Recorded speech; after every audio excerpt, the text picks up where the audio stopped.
ஒரு ஜல்லு காட்டுல ஒரு சின்ன நரி குட்டி அலையுது. ஜோசியா. ஒரு நாள் இதுக்கு புகை மனம் வந்தது. அடடா, ஏதோ கேஸ் தப்பா போச்சு. காட்டுல தீ வந்துடுச்சு. அது ரொம்ப ரொம்ப வேகமா பறந்துட்டு.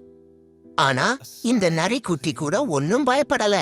ஓடி ஓடி எல்லாருக்கும் ஓட்டம் புடிச்சு சொல்லிட்டு ஓடுது.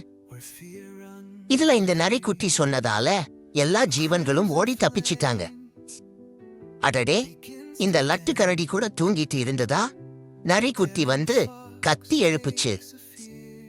ஆனா தீ ரொம்ப வேகமா வந்துட்டுதே, இது ரொம்ப கடுமையா போச்சு. அப்போ இந்த நரி குட்டிக்கு ஒரு ஐடியா தட்டுச்சு. ஏய், இத பாரு. உடனே எல்லாரையும் ஓடை தாண்டி ஓடச் சொல்லி தப்பிச்சிட்டாங்க. சரியான நேரத்துல தீயணைப்பு காரு வந்து காட்ட காப்பாத்துச்சு. எல்லாரும் இந்த நரிக்குட்டிய பார்த்து, டேய், நீதான் ஹீரோடான்னு சொல்லிட்டாங்க. இந்த ஒரு தைரியம் நரிக்குட்டியால காடு மீண்டும் ஜொலிக்க ஆரம்பிச்சுது.